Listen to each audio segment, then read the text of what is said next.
Assalamualaikum warahmatullahi wabarakatuh. Saya Helmi Alkanto. Saya Puan Maharani.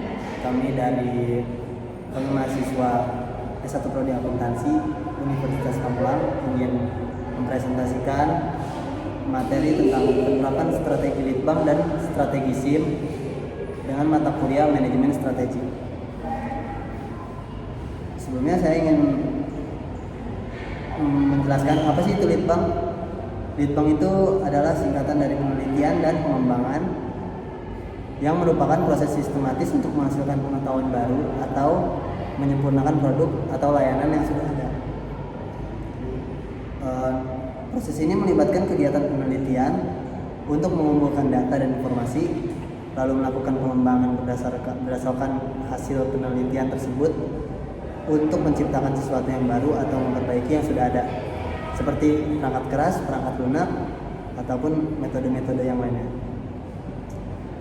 Lalu mengapa sih litbang itu penting? Litbang menjadi sangat penting karena lingkungan bisnis selalu berubah-ubah, baik dari sisi teknologi, kebutuhan pelanggan, maupun persaingan agar perusahaan tetap relevan. Mereka harus mampu menciptakan inovasi yang sesuai dengan perkembangan pasar. Jika perusahaan tidak melakukan penelitian dan pengembangan, mereka beresiko kehilangan daya saing dan tidak mampu memenuhi kebutuhan pelanggan yang terus berkembang. Yang selanjutnya adalah peran litbang. Peran litbang ini ada di antara lain mengembangkan produk baru, memperbaiki produk yang sudah ada, lalu meningkatkan efisiensi, selanjutnya memberikan nilai tambah bagi pelanggan, kemudian membantu ekspansi pasar, dan yang terakhir menjadi dasar pengambilan keputusan strategis. Nah, di sini saya ingin menjelaskan lebih baik mana litbang internal atau eksternal. Manajemen seringkali tidak memiliki cukup sumber untuk mendukung penelitian dan pengembangannya. Rekomendasi berikut dapat membantu dalam memilih antara menggunakan jasa penelitian eksternal atau internal. Yang pertama, kita bisa lihat dari keahlian internalnya. Dalam hal ini kita mempertimbangkan apakah perusahaan memiliki sumber daya internal yang cukup dan keahlian yang diperlukan untuk melakukan litbang. Jika perusahaan memiliki tim yang kompeten dan pengetahuan dalam bidang tertentu, litbang internal mungkin lebih disarankan.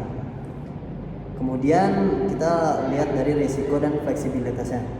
Pertimbangkan risiko yang terkait dengan litbang internal dan eksternal. Litbang internal mungkin memberikan lebih banyak kendali, namun juga dapat membutuhkan investasi yang signifikan. Litbang eksternal dapat memberikan fleksibilitas dalam menghadapi perubahan permintaan pasar atau teknologi. Kemudian kita bisa lihat dari segi biayanya. Evaluasi biaya yang terkait dengan litbang internal dan eksternal. Kadang-kadang menggunakan jasa litbang dari pihak eksternal dapat lebih ekonomis daripada membangun tim internal dan infrastruktur yang diperlukan. Kemudian kita lihat dari segi waktunya. Pertimbangan jangka waktu yang diperlukan untuk melakukan litbang. Jika ada batasan waktu yang ketat untuk mengembangkan produk atau teknologi, penggunaan jasa litbang eksternal dengan keahlian yang sesuai mungkin lebih cepat.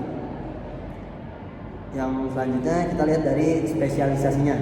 Jika proyek litbang memerlukan keahlian khusus yang tidak dimiliki oleh tim internal, memanfaatkan jasa litbang eksternal dengan keahlian tersebut dapat menjadi pilihan yang bijak. Kemudian kekuatan pasarnya, kita pertimbangkan seberapa kuat perusahaan dalam pasar.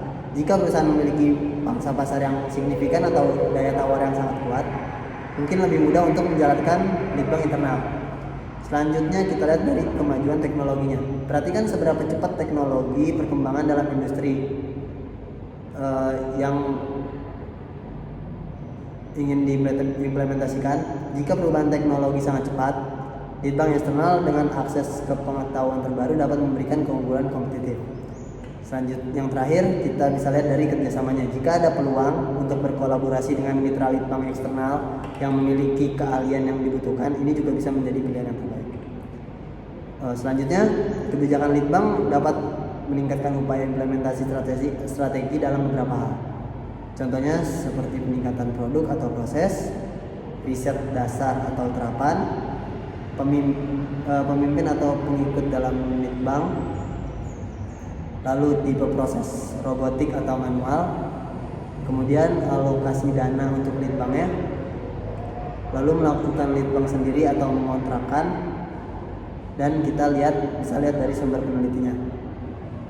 Dimana menggunakan peneliti, kalau dari sumber peneliti ini kita menggunakan peneliti dari universitas atau peneliti swasta.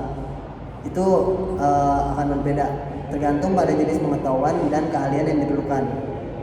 Penelitian dari universitas mungkin memiliki keahlian akademis yang mendalam, sementara peneliti swasta mungkin memiliki pengalaman industri yang lebih praktis.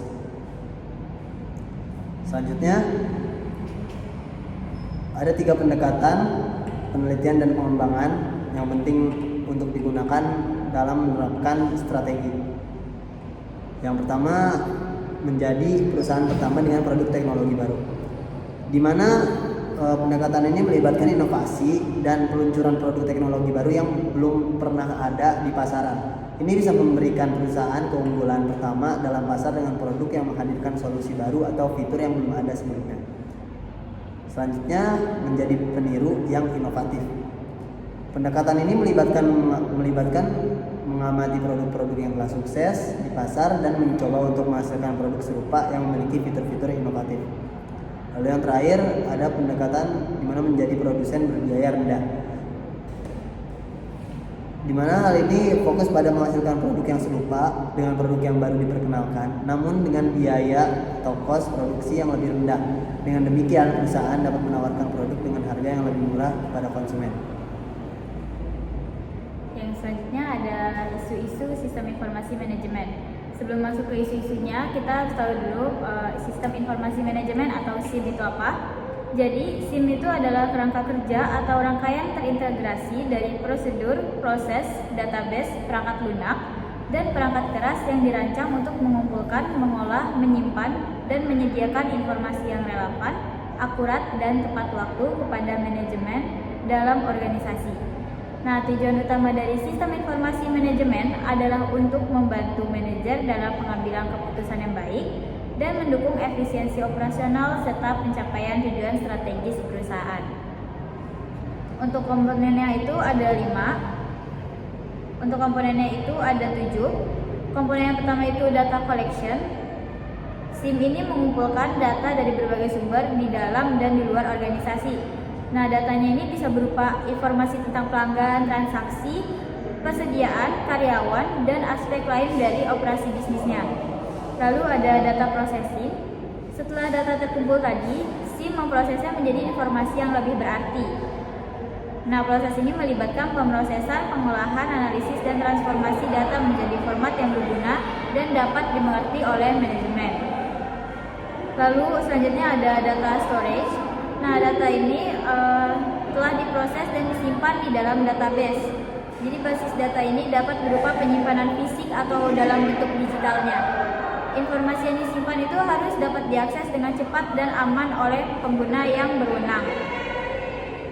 Selanjutnya ada data retrieval. SIM ini memungkinkan pengguna seperti manajer, staf, dan lainnya untuk mengakses informasi yang telah disimpan di dalam database tadi. Nah, ini memungkinkan pengguna untuk mendapatkan wawasan yang diperlukan untuk pengambilan keputusan. Selanjutnya ada reporting dan analisis. SIM menghasilkan laporan, dashboard, dan analisis yang membantu manajemen dalam memahami kinerja bisnis, tren pasar, dan tantangan yang akan dihadapi. Nah, laporan ini dapat berbentuk angka, grafik, atau teks sesuai dengan kebutuhan penggunanya. Lalu ada decision support. SIM menyediakan alat bantu pengambilan keputusan seperti model analisis, simulasi, dan prediksi. Ini membantu manajemen merencanakan tindakan berdasarkan pemahaman yang lebih baik tentang dampak dari keputusan yang diambil. Lalu yang terakhir ada integration with business process. SIM diintegrasikan dengan berbagai proses bisnis seperti manajemen persediaan, produksi, pemasaran, penjualan, keuangan, dan lainnya. Nah, ini memungkinkan koordinasi yang lebih baik dan pengambilan keputusan yang lebih informasional. Lalu selanjutnya ada peran SIM dalam strategi. Peran SIM dalam strategi ini yang pertama itu ada efisiensi biaya. Nah, sistem informasi yang baik ini dapat membantu perusahaan mengurangi biaya operasional dengan mempermudah dan mengotomatisasi berbagai proses bisnisnya. Contohnya itu kayak pemesanan online dapat mengurangi biaya persediaan dan waktu pemesanan material. Selanjutnya itu ada keunggulan kompetitif. Nah, ini perusahaan yang mampu mengumpulkan, menganalisis, dan mengelola informasi eksternal dan internal dengan baik dapat memperoleh keunggulan kompetitif. Informasi yang akurat dan tepat waktu memungkinkan perusahaan untuk membuat keputusan yang lebih baik dan merespon perubahan pasar dengan cepat dibandingkan dengan perusahaan yang lain. Terus selanjutnya ada diferensiasi bisnis. Nah, di era informasi saat ini, kemampuan untuk mengumpulkan, menganalisis, dan memanfaatkan data menjadi faktor penting dalam membedakan perusahaan yang sukses dengan yang tidak. Nah, SIM yang baik ini bisa membantu perusahaan mengidentifikasi peluang baru dan meningkatkan kualitas produk atau layanan. Lalu selanjutnya ada manajemen strategis. Sistem informasi yang efektif mendukung proses manajemen strategis dan menyediakan data dan analisis yang diperlukan dalam mengambil keputusan strategis. Informasi ini membantu perusahaan merencanakan, melaksanakan, dan memonitor strategi bisnis dengan lebih baik. Lalu yang terakhir ini ada integrasi teknologi dan manajemen. Pendekatan baru dalam pengembangan SIM dapat menyatukan keahlian teknis dari ahli komputer dengan visi manajemen senior. Ini memungkinkan pengembangan sistem yang tidak hanya efektif secara teknis, tetapi juga sesuai dengan tujuan dan visi strategis perusahaan.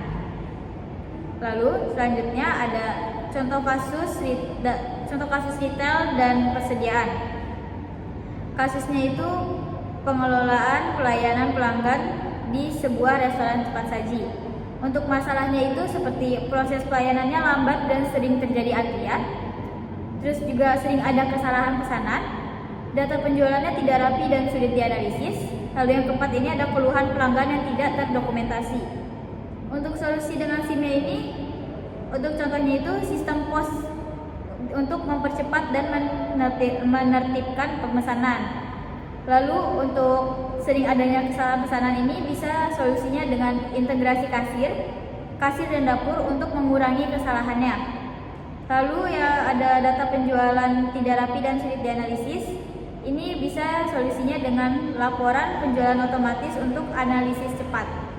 Lalu untuk keluhan pelanggan tidak terdokumentasi itu solusinya sistem pencatatan keluhan untuk meningkatkan layanan. Lalu ada integrasi lead bank dan SIM dalam implementasi strategi.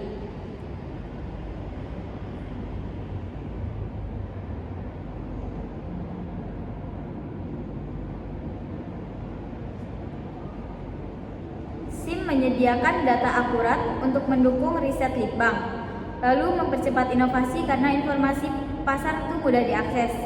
Selanjutnya keputusan strategis lebih tepat karena berbasis data, lalu koordinasi antar bagiannya juga jadi lebih lancar, dan resiko kegagalan produk itu berkurang lewat analisis secara real time. Jadi untuk kesimpulannya, lead bank dan SIM ini sama-sama berperan penting dalam mendukung strategi perusahaan. Lead bank fokus pada inovasi dan pengembangan produk, sedangkan SIM menyediakan data yang dibutuhkan untuk keputusan yang tepat.